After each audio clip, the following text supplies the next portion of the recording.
As I record this episode, my husband Danny and I are gearing up for facade repair, mold remediation, and a kitchen renovation of our Manhattan apartment, all of which requires replacing some walls, ceiling, all of our floors, and a complete move out for several months. Yoga master Paramahansa Yogananda said, "Your trials did not come to punish you, but to awaken you." I'm not going to lie. A few months ago, I didn't see it that way at all. In fact, I was feeling resentful. These days, when resentment shows up, however, I know something's off with my approach. I remembered Yogananda's wisdom and that this experience was somehow happening to help me. But how? I could see it was stretching me way beyond my wheelhouse, teaching me to do things I didn't know I was capable of. I also saw that, unlike my creative projects, I was undertaking this particular challenge as a burden, when, in fact, it was a sacred invitation for growth.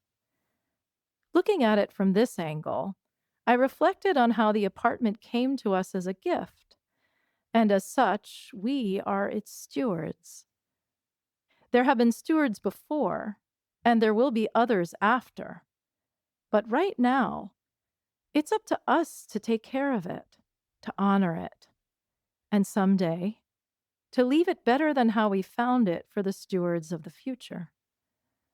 Et voila, a renewed sense of purpose and perhaps a smidgen of awakening.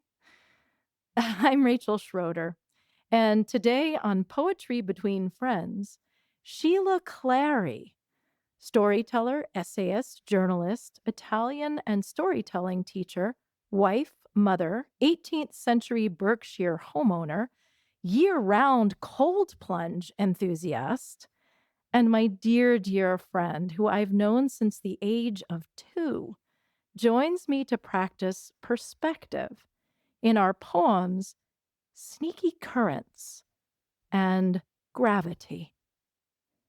If you'd like to read along with us, you'll find our poems in the show notes.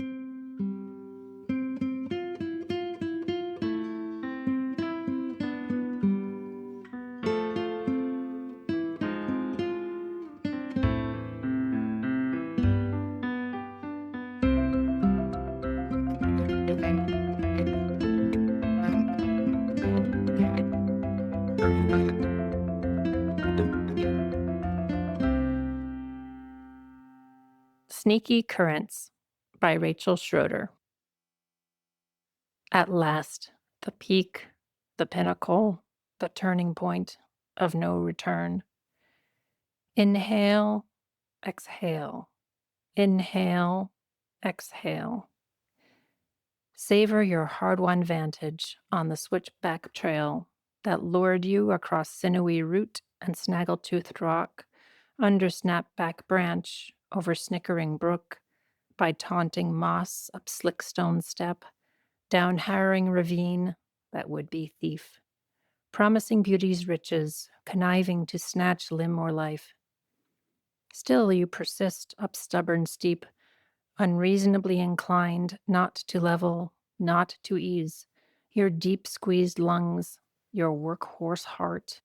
Still, here you stand, at trail end, high on summit, tipping your cap to distant trailhead, wiping sweat from brow, neck, armpit, munching sweet apple tang, luxuriating in completion. Meanwhile, beneath your dusty, path-worn shorts, sneaky currents tease your knees and lift your tail feathers, tickling you on to something new. But sensing flighty flirtation, gravity, that greedy fly fisher, casts his leaden line high to hook your heels and reel you down, with can't and shouldn't and must not. Oh, but can't you? Shouldn't you? Mustn't you invoke choice and let her choose through you? You do. She does. And now you raise your gaze to welcome space, relish winds that graze your face, set your sights and spread your wings, wider than the widest span, wider than you think you can. Inflate your lungs on newfound faith, whisper up an avian prayer, unleash yourself on cosmic air. But leaden line still hooks your heel. Just one thing left to do. You cut ties and rise.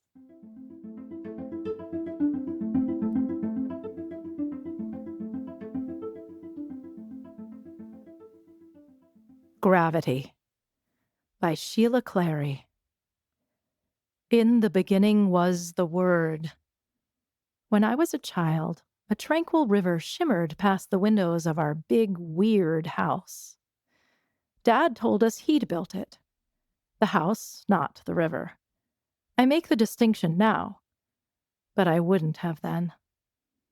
I eventually learned he only directed others building, the first time I was confronted with this particular delusion. I am still deluded. But only say the word, and I shall be healed. He gave the word, and my big, weird house was built.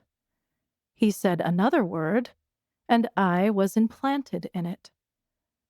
He could erect a temple on a grassy riverside with his voice. He could establish a river or collapse my little world, be the leaded line that hooked my heels and planted me down. You know, I might have been more heron than maple. Through him, all things were made. A lawyer once leaned down to ask me, "Did you know that your father is God?" Do you remember that we used to talk to each other every single day after school on the rotary phone? Yes, I used the phone in the living room and I dialed 5281824. And you were 1120. I was thinking about this recently, like, we were together all day long. What did we have to talk about after school? Well, we had to debrief on everything that happened. There's something very sweet about that. That we really were so connected and Yeah. and needed to Yeah. maintain that connection. I mean, we had a lot in common Yeah. and, yeah, I think it was a pretty kind of smooth, uncontentious relationship and it is continuous. Sheila, this is so much fun. I can't believe, I mean, gosh, we've known each other since we're 2, and here we are in my dad's studio in Great Barrington recording a podcast of our writing. Yes, and I have such rich memories of this property, this house, swimming in the pool. My first sleepover took place in the adjacent house over there. A lot of memories here. And your poem is about your house. I remember your big, weird house. Hmm. Of course, I thought of it as kind of like funky and magical. Yeah, my father was a eccentric person, and he instructed the architect to make him a house with no right angles. Oh, So that wow. was the instruction, and there was 2 turrets, and there was one very, very long sloping roof, a lot of flat roofs. The roof in my bedroom leaked because there was a flat roof. So flat roofs didn't work. He liked it aesthetically, and he thought it was different, but it didn't work in practicality. So a lot of his designs had to be amended through the years. Yeah. So even God is fallible? Even yes, yes, and at the moment, it didn't occur to me that God was fallible. I thought that, the heavens themselves had messed up rather than him. Of course. Crazy. But then again, evolution is a sign that God does mess up, right? I mean, Hmm. maybe. Or has a sense of humor? Right. Yeah. Thank you for inviting me to do this and just the experience of reading your poem and having taken lots of hikes with you on familiar trails. Your instruction to me was to write a poem inspired by yours. So, as I do when I teach storytelling and listen to my students tell their stories, I'm always looking for the word, the phrase that's going to take me, what I'm going to work with. And there's always something. So, when I'm reading your poem, the lines that immediately got me were the hooking my heels, because that was just it very much resonates with me and the way I conceive of my childhood and the way I was parented. That's where I started from. I took your instruction to just kind of see where it went, and I'm not used to that, it was hard. I I'm much more of a linear thinker. Like in my storytelling, I really encourage my students beginning, middle, end. You need to have a conflict. You need to have a strong character, and there needs to be a change from start to finish. And then when I'm met with something that doesn't fit into that linear box, sometimes I don't even have the patience to read it because it doesn't fit into my preconceived notion of what it's meant to be. But here, I was able to just go to put that aside and just really start from nothing. So that was really a gift. I love how whenever I invite a guest, a friend, to do the podcast, but to do, in a sense, the exercise, it's to have a conversation, right? So, Mm, my goal is that our poems will be in conversation just as well, you and I have a lifelong conversation. And I loved seeing what you picked up and seeing what connected the two, but also where your part of the conversation went somewhere completely different, which is what's exciting to me to mhm, see. Like, I mean, that's what happens in conversations too. It's like you hear somebody say something, you connect on it, and then it leads you deeper into your own experience and you share. That's intimacy, right? When I first read your poem and I got to that line, I was like, ah, okay, this is where she started from. Sometimes a friend sends me a poem first and then I write back. But in this case, I served it to you mm. and then you served it back. So can I ask you, how did you decide what to serve me in the first place? Well, I had done some collages to help me envision this new, in a sense, mission of playwriting, screenwriting. And when I did the collage, this one was this woman on rooftops in India of Mm, like an Indian temple. And when I was embodying it, it was all about becoming space. And I started playing with the raw improvisation, the vocal improvisation, but it morphed significantly. And then it became more into my lived experience of hiking. And then I realized in the writing of it, I knew it had something to do with spaciousness and expansion. Sometimes I don't know, especially with poetry, where it's going to go or what it's really about until I'm in it. And so this one, it wanted to take on hiking as a metaphor because it is a big part of life. And yes, something that we've shared through the years. And I realized as I kept going with it, oh, this is about my spiritual journey. That's what it's really about. And I think it was a combination of the hiking piece that was something you and I shared. We talk about spiritual stuff sometimes. There was also the kind of mundane thing of you are the next person to send a poem to. And then it just intuitively felt right. And, when I knew I was going to send it to you, I hadn't even finished writing it. I just felt like this feels like this is the one for Sheila. mm. So, I love that sort of giving in to just the intuition. And that's what I felt like the gift of writing my poem. It was a very new experience for me. I don't write poetry. I mean, I went to school for creative nonfiction and short form essays is my thing now.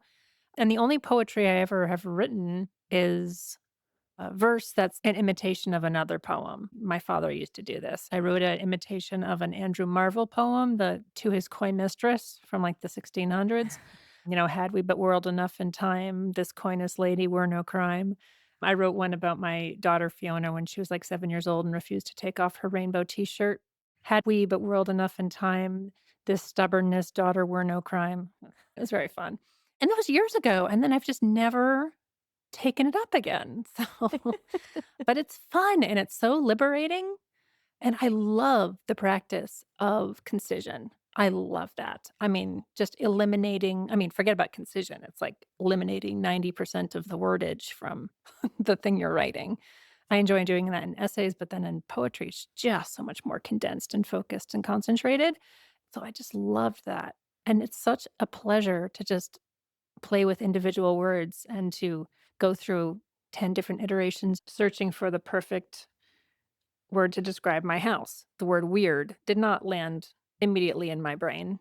I probably went through several candidates before I landed on the word weird. It was a one syllable word that felt appropriate, big, weird house. So that I found to be a wonderful focusing of the mind to just land on the most evocative and resonant word. And then the interspersing of the Bible lines. The first from Genesis, in the beginning was the word, and then the next from the catechism, the Catholic catechism that I know from my childhood mass experience, but only say the word and I shall be healed. That's what you say right before you receive communion. And through him all things were made. That's also a line from, in addition to being, I believe, a word for word Bible quote, it's also in the Catholic Catechism. So, all of that, the organic way in which it all came together was a really unusual creative experience. And I knew I would do it over several sittings. Like, I wasn't just going to sit down and write the whole thing. But I found it to be a weirdly cathartic thing too, because he really was this larger than life, extraordinarily demanding presence and made clear that my sister and I were to do and not do, and that he really, if he had his way, we would have just stayed at home and been dependent on him for our lives. So the idea of gravity, he was gravity. He was as powerful as gravity. And so landing on that image in your poem, the gravity, the hooking my heels, Mm. which, is the image that describes gravity, the pull of gravity in my life was more emotionally powerful than anything I'd come up with myself. So, yeah, thank you. That's also the best of what friendship can do, right? That we Mm. can inspire each other and maybe sometimes help each other see things in new ways or even dig deeper within ourselves. I'm really thrilled to hear about your experience in doing this. Well, there's so much to unpack. Going back to poetry as a form, poetry was not something I'm trained in. I'm trained in dramatic writing. And I too, though, have found a lot of freedom in it. I don't want to say freedom lightly because I don't want to disrespect the art form and how much work it can take. But I am finding that the intuitive approach is just freeing, yes, and also nourishing and nurturing. And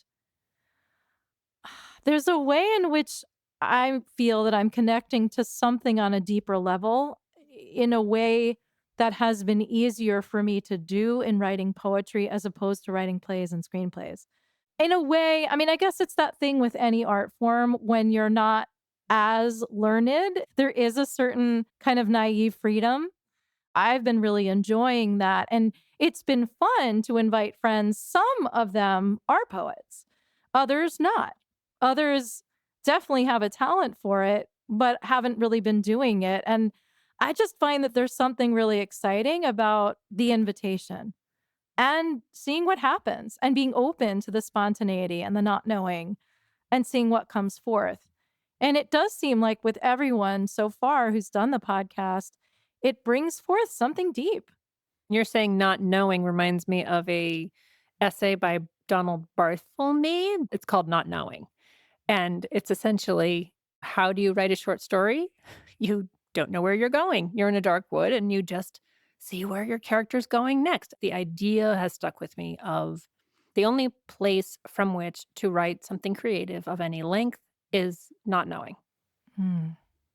In creative nonfiction writing, you can write from a place of knowing, but then writing into the not knowing. Whenever I was writing from a place of, I have all the answers, I'm putting this all down on paper because I am the expert in this field and I'm conveying this expertise to my audience, no matter what it's for. Well, in creative writing, that just doesn't work.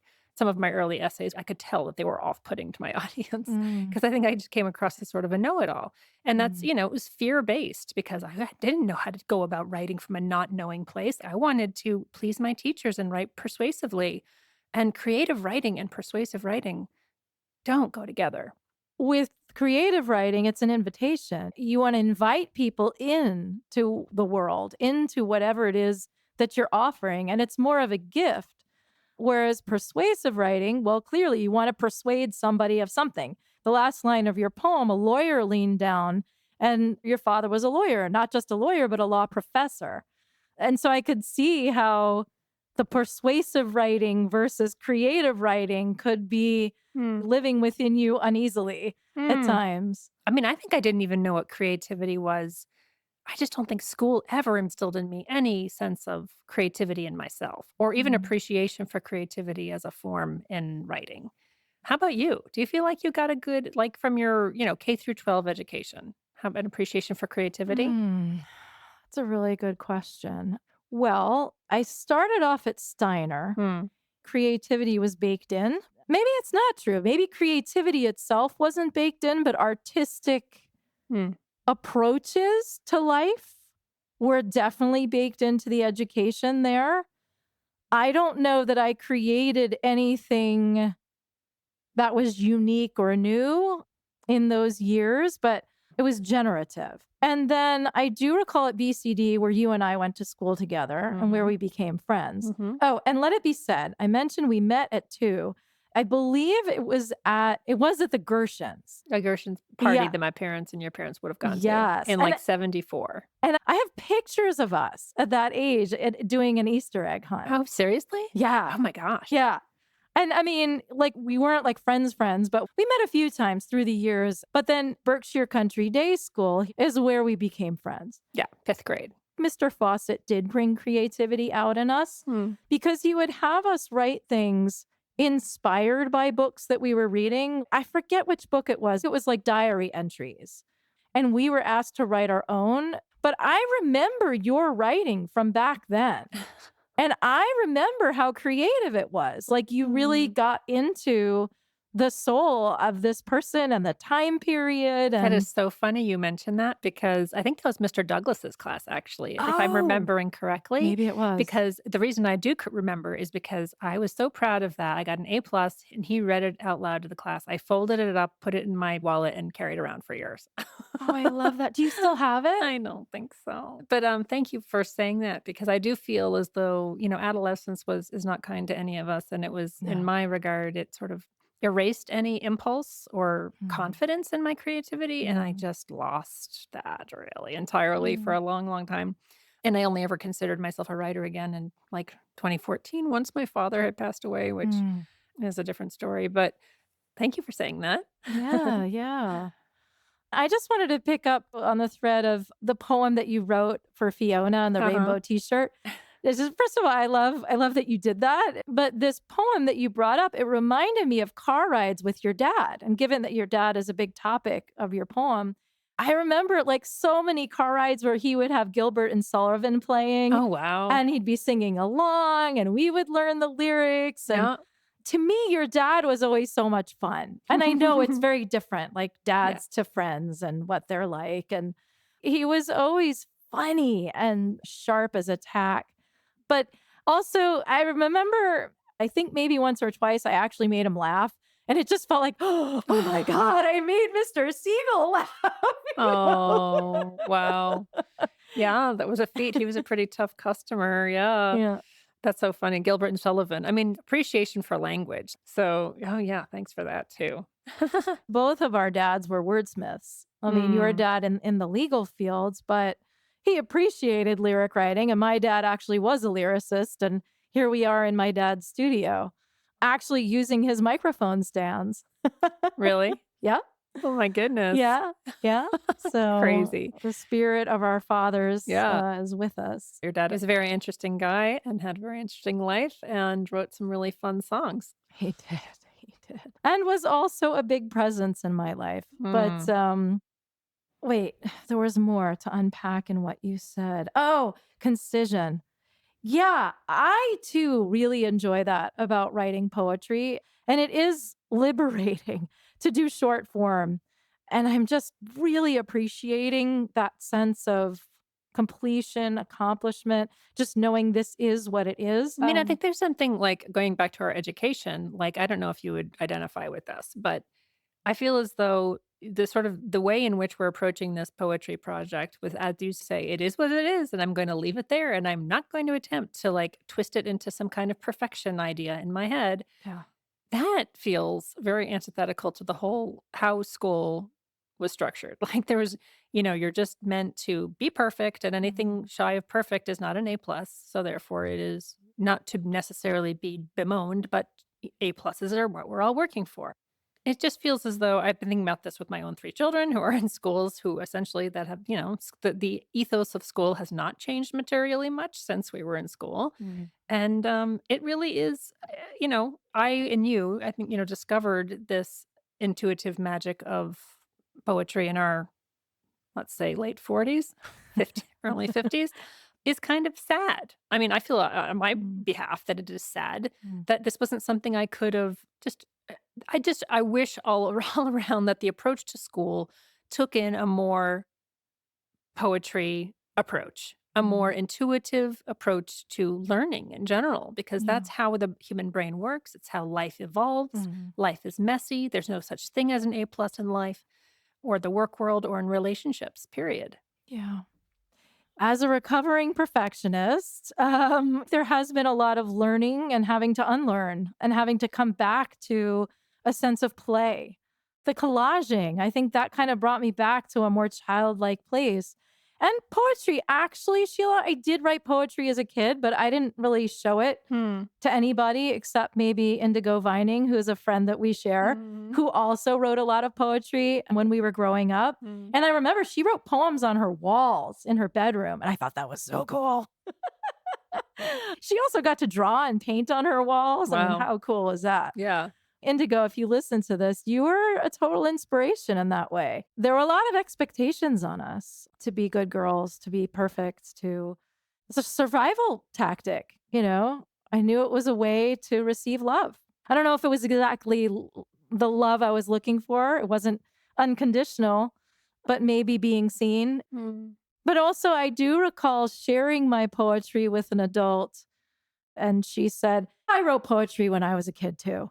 And it Mm. just really, my heart sunk. Mm. And I think it did something to me. And I Mm. think that Mm.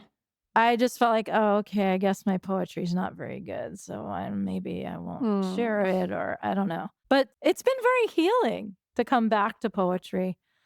You know, I went to grad school later in life, like you did too. I think it's a common experience after you do something like grad school to then need time to process it and find your own way back into the mystery, back into what is it that really wants to write itself through you. Mm. But for me, I cannot predict it. Like when I have an idea will come to me and it is utterly unpredictable. Thank you for making it easier because you provided the inspiration. I didn't have to Yay. sit there and come up with it myself. Yeah. I wanted to talk about the dialogue between the two poems. Both of them are written from a new, hard won, middle aged perspective, I would say. That they're both discoveries that long held limiting beliefs are not actually true. And that gives both poets a newfound sense of freedom.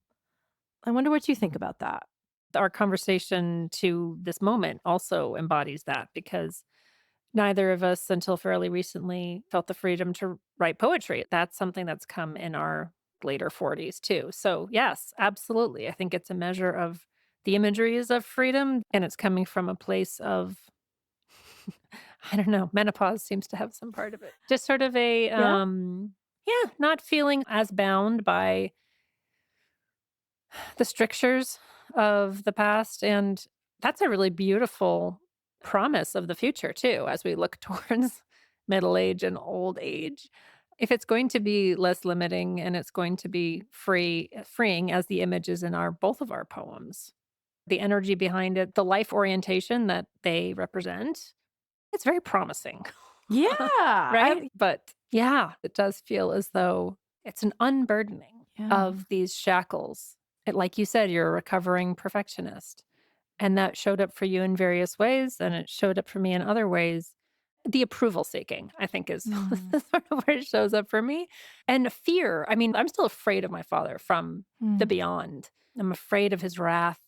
He has representatives all over the place, it feels like. And then so Mm. who I'm afraid of disappointing or afraid of who, of course, there's no one out there who's actually interested in having me shackled down and having a hook, tied to my heel and keeping me grounded. Mm. But that's such a resonant image for very, very good reasons because it was essentially, yeah, like a message that I received that. Your place is here. Your place is in the home. Your place is not to strive. There's a certain sort of striving that's just not yours to own or to even look for or to Mm. try for. Mm. So, yeah, I mean, the image, that clear image that you inspired in your poem was of a hawk that had a little chain around its ankle, and that was Mm. perfectly capable of flying. Like, it was not an injured hawk that was being intentionally restrained. It was a hawk that was perfectly capable of flying, and that's where it wanted to be and should have been and was being chained. Sounds kind of violent. It makes me think too about what might have been going on for your father and why the behavior and what was he needing. And I just wonder, do you think it might have been coming from fear and wanting to protect you?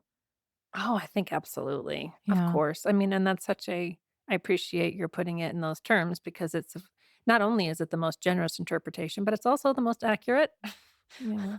Um, so, yeah, I mean, the parents of the Depression era, fear was a big, big thing for them. Having come of age in the wake of the Holocaust, especially for your Jewish father, my Jewish father, very big deal. And safety and protection were really paramount. I mean, absolutely paramount in Yeah. my father's mind. He wouldn't start the car unless we all had our seatbelts on. He Mm. wouldn't even let me ride my bike in our driveway. Yeah, so it approached paranoia sometimes as his overprotectiveness, but, yes, it was coming from a place of real authentic fear, yeah. Yeah. I think it is helpful, with this perspective that we do have of a new vantage point on our childhood as we get older and older and how we see our parents and that experience of feeling chained or heel hooked and planted down to be able to look and see, well, what was the whole story? At the time, I mean, I too felt that my parents, especially my mom, was overprotective. And I remember being just so angry. And I didn't understand at all then what was going on for her. Not at all.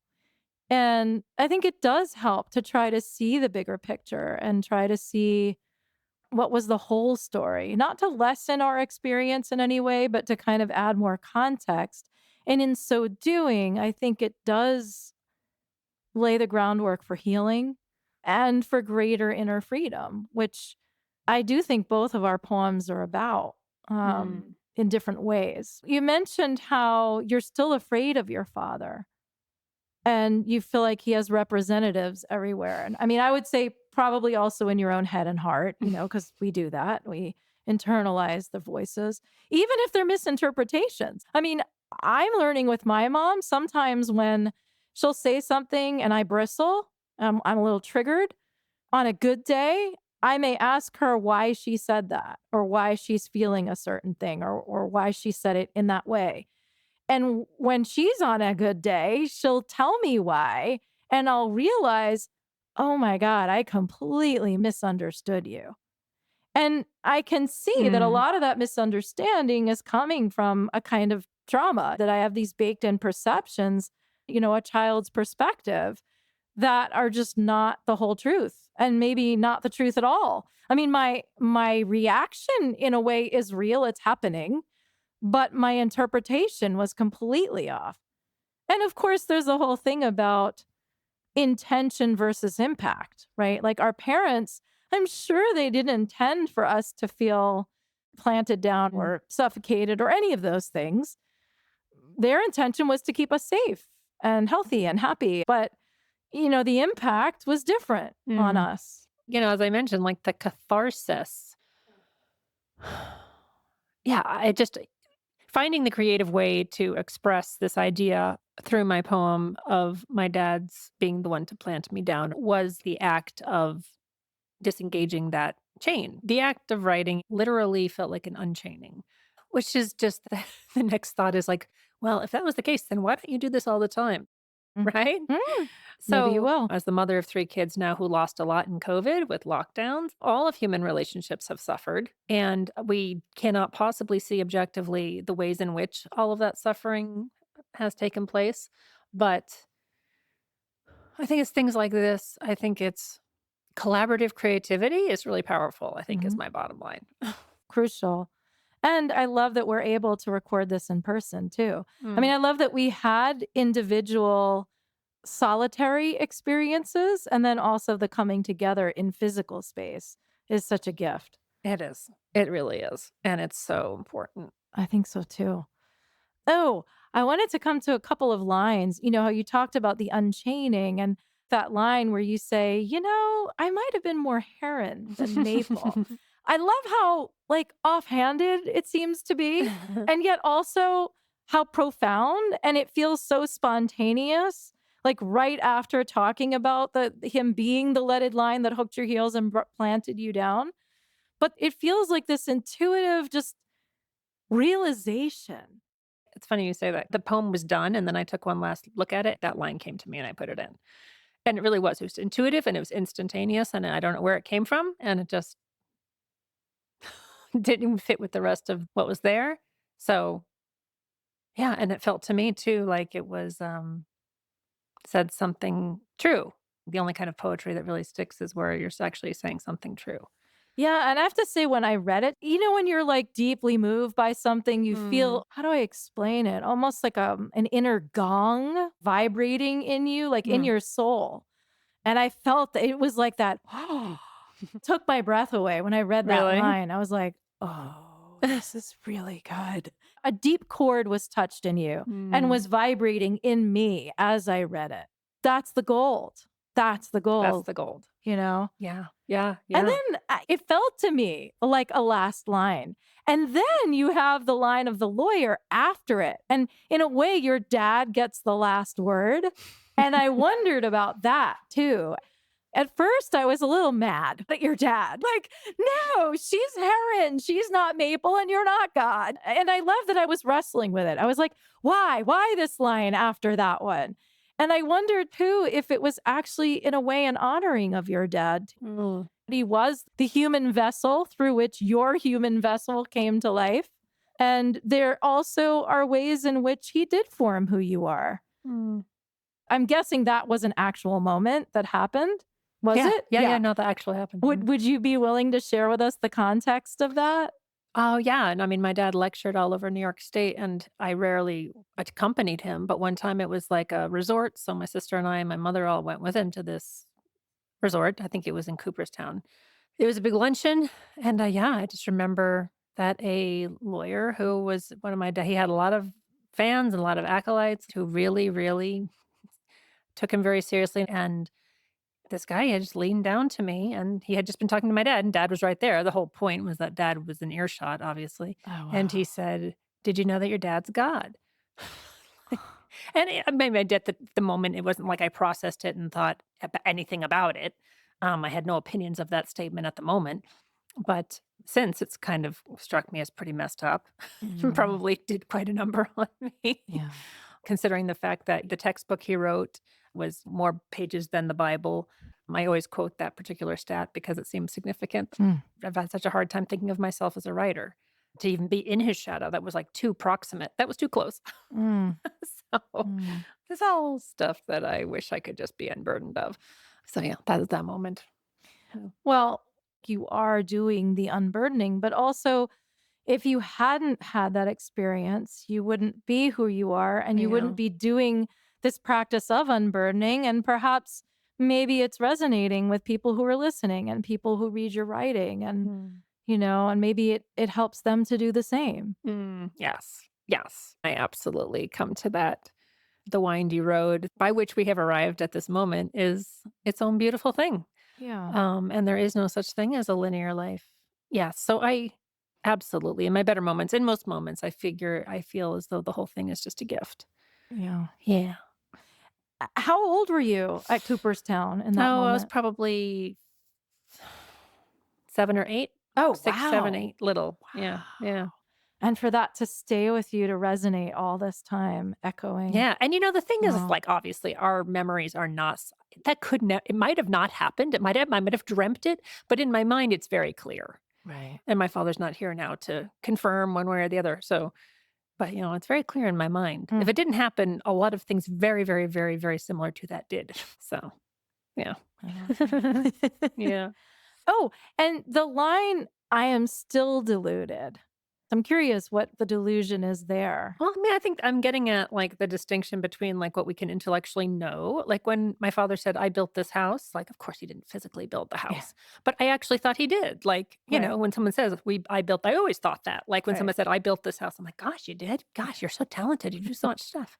Um, but I know intellectually he did not build the house, Yeah, but but, I still yeah, feel as though he did. I still have right, a yeah. conviction that he was powerful enough to just snap his fingers Mm, and a house just emerged because he was that powerful to my childhood self. He was yeah, so over omni-powerful. He was just yeah. all powerful. Well, I love that. I mean, I think that gets to what lives in us, Mm. like the child Sheila is obviously still in you and that memory, that experience of your father still lives in you, which to the adult you is a delusion, but to that little you, like our body, like that the memory is still so alive in the body and the psyche. It's in Mm. there. Mm. Yeah. I I mean, think I'm sure that there's comparable, oh sure. you know, Yeah. episodes from your life, right? Where you know Yeah. damn well that that's not what happened or whatever, Mm. but it still stays that way in your mind and your heart, right? Yeah, yeah, and some part of you still believes it. Yeah. Yeah, I think that's right. Yeah, because it's beyond logic. It's so far beyond logic. Oh, yeah. There's nothing rational about it. This is really like hardwired stuff. Yeah. I think there are ways we can have a new relationship to it, but Mm. I think these are the things that trauma is made of, right? This more emotional trauma is very potent. Mm. It's not always talked about when it's not something extreme where it's physical violence or sexual violence, but this emotional, I mean, we could call it violence, Yeah. you And it's know? something that we haven't talked about, but women of our generation, Gen X women didn't have it all. It's not like feminism kind of had worked its magic and we were all given all the opportunities of the boys. We were surrounded by dehumanizing images of girls. Mm, So that's yeah, certainly plays into if I had had a brother, his experience of having the same father would have been extraordinarily different. yeah. So, yeah, I think about that quite a bit in terms of the protective mechanism, in terms of Mhm, his authority over me. mhm, The idea of male authority was reinforced on his part and also by the Catholic Church that I was raised in as well. mhm. So, yeah, it's just all relevant. Yeah. Well, since we were just talking about the body and like embodied experience, sneaky currents is more a physical expression, right? This hiking and all of the physical landmarks and the activity of the hiking and what's going on with the body and then the taking flight. Whereas gravity is a bit more internal. It feels more like a reflection. And it's also kind of a more domestic setting, but it's set in nature. Whereas Sneaky Currents is purely in nature on a mountaintop, but they're both set in a natural world. God is implicit in both of them. In Sneaky Currents, it's expressed more in nature itself and the sneaky currents themselves, space, cosmic air, in choice. I think in Gravity, it's a bit more explicit because you have a man, specifically the poet's father, as God, and using the framing device of the biblical lines, all these different expressions of divinity. And I certainly think I was responding to that in yours. I mean, you capitalized the word choice and then you capitalized the her that you refer to as choice, the Mhm, pronoun her. mhm. And I think I just picked up on that as a that was certainly in my brain that it was a divine reference. And so I think that's what I was responding to there. Yeah. Minus that choice of yours to capitalize then to deify choice, Mhm, then I don't think I would have gone with the God motif, and I think I probably would have still talked about my father because certainly mhm, when the word gravity is what evoked him for me, mm. but I wouldn't have leaned so far into the religious motifs. Interesting. Yeah. You talked about how in storytelling there's a clear structure. The biblical quotations created that structure. It created kind of a beginning, middle, and end. But I also love that his book was longer than the Bible. And then to have chosen lines from the Bible is striking. Hmm. And yeah, I think that, as you mentioned, I think that's something I haven't. um, resolved in myself is my own Christian faith. I still do attend church, although not Catholic, but my very, very strong influence of my father. And he was not a religious Jew, but he was agnostic, but very connected to the culture and passionately interested in the history and passionately devoted to passing on to my sister and I appreciation of the history. Mm. I think it's a strange place to be with those two very distinct Mhm. push and pull. All of the guilt, though, really fit in a straight line. I mean, it was remarkable. The Irish Catholic guilt and the Jew. I mean, it was just one great big guilt You pile. got it all, man. Got it all. So, Are you an expert guilt tripper with your kids? oh God, no, no. I mean, God, I really, I mean, that's something I really do give myself a pat on the back about, and 20 years of therapy because no, I Yeah. absolutely do not. No, I didn't think so. I was just pulling your chain, as it were. So, as a child, you saw your dad as a deity. Now, as an adult, you're aware of his mortality, especially since he's passed, and his limitations. And I'm curious, especially in light of what you just said about being between two faiths as you grew up. I'm curious now how you see God Mhm. and your relationship to this entity, not your dad. Mm. So in the Catholic Church, obviously, it's the priest who mediates everything. Like in the Catholic Church, there's no Bible in the pews. Everything goes through this male power figure. So it felt, all of the stereotypes about patriarchy would have been true. Now, why is it that I and most of my Gen X cohort have abandoned religion? Why have I not abandoned my Christian faith? I don't know. There's lots of reasons for that. I mean, it gave me a lot of comfort in times of trouble. And it's come through for me. And I don't sort of buy into all of the belief system writ large. I mean, in the Catholic Mass, you literally recite, "We believe in one God, the Father, the Almighty, maker of heaven and earth," all of which I don't piece apart which parts of it I believe in. I believe in God. I believe in a Holy Spirit. I have personally experienced a Holy Spirit working for good through me, using me to work good in the world. Like I have examples of that all the time. And I feel as though I'm also, in any given moment, I have the choice to work for good or to work for ill. And I think, you're nodding your head. Like, I don't think that's a Christian thing. I feel as though that's just tapping into the goodness of the world. So perhaps perhaps I'm not a good Christian and I just do that practice because it's very familiar to me and I really like the people I go to church with and I got to be very good friends with my current minister. It's for me it serves the purpose of reminding me why I'm here, what brings me joy, living for others, putting love as a priority, all of those sort of things that just make for a good life. The deity that I spoke of in the poem feels very different to me, however. That feels very much tied to sort of from my childhood way in which I conceived of patriarchy, which my dad was part of. It was all mixed up in one. There were priests, there was God, there was my dad, all Mm. of that. Mhm. Jesus was much better. Jesus was a loving, not quite man, not quite woman figure, but I don't know. Does that make sense? It totally makes sense. And you're speaking in terms of what God is for you now. It's essentially love with a capital L and an active love, Mm. a love that is serviceful. It's a Yeah. love that demands of me that I use the love available to me for other people. That's Yeah. how it feels to me. Yeah.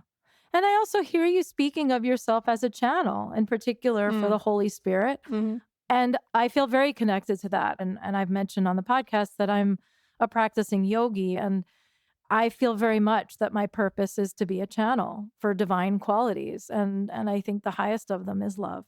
Mhm. And as you speak of it, yes, service is huge. It's huge.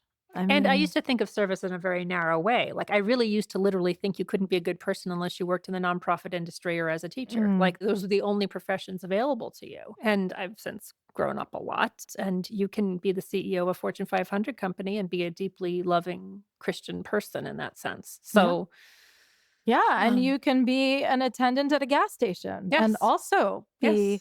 a vessel of love, you Yes. know?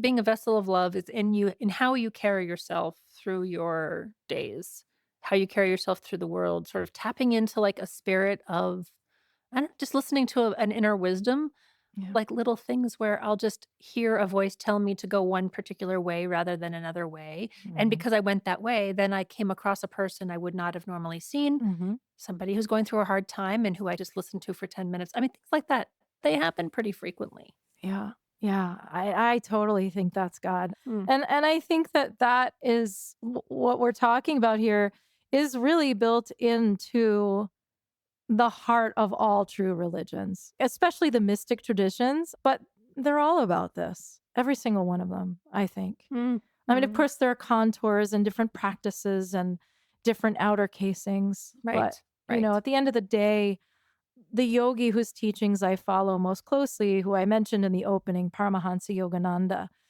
he talked about Sanatan Dharma, which is eternal truth.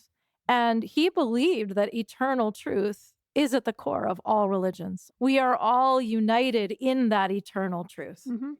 And unfortunately, a lot of us forget. We won't do a deep dive into politics or government, but those are areas in which so much forgetting has happened, and we lose track of what we're talking about today and what we're doing here right now, Yeah. of this deep, very human, and also spiritual kind of connecting.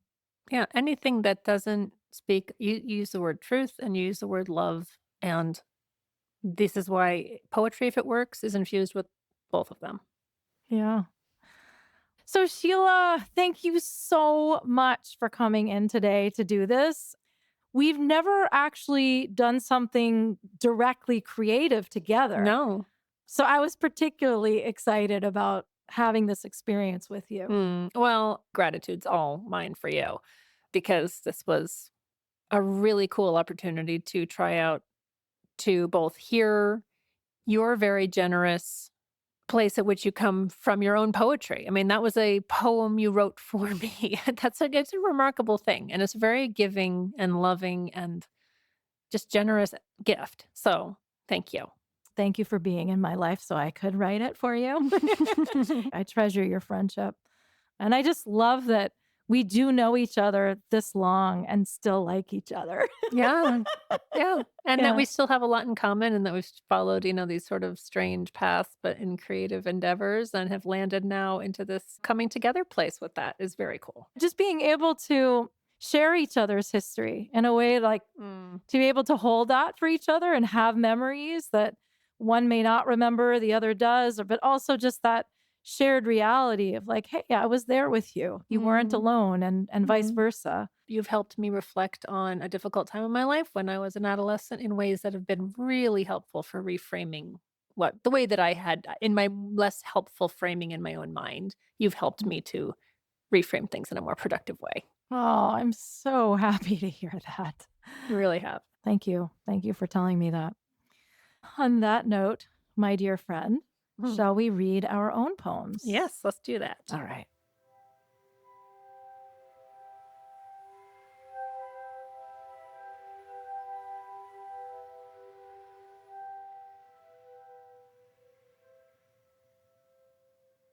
Sneaky currents. At last, the peak, the pinnacle, the turning point of no return. Inhale, exhale, inhale, exhale. Savor your hard won vantage on the switchback trail that lured you across sinewy root and snaggle toothed rock, under snapback branch, over snickering brook, by taunting moss, up slick stone step, down harrowing ravine that would be thief, promising beauty's riches, conniving to snatch limb or life. Still, you persist, up stubborn steep, unreasonably inclined not to level, not to ease your deep squeezed lungs, your workhorse heart. Still, here you stand at trail end, high on summit, tipping your cap to distant trailhead, wiping sweat from brow, neck, armpit, munching sweet apple tang, luxuriating in completion. Meanwhile, beneath your dusty path-worn shorts, sneaky currents tease your knees and lift your tail feathers, tickling you on to something new. But sensing flighty flirtation, gravity, that greedy fly fisher, casts his leaden line high to hook your heels and reel you down with can't and shouldn't and must not. Oh, but can't you? Shouldn't you? Mustn't you invoke choice and let her choose through you? You do. She does. And now you raise your gaze to welcome space, relish winds that graze your face, set your sights and spread your wings wider than the widest span, wider than you think you can. Inflate your lungs on newfound faith. Whisper up an avian prayer, unleash yourself on cosmic air. But leaden line still hooks your heel. Just one thing left to do. You cut ties and rise.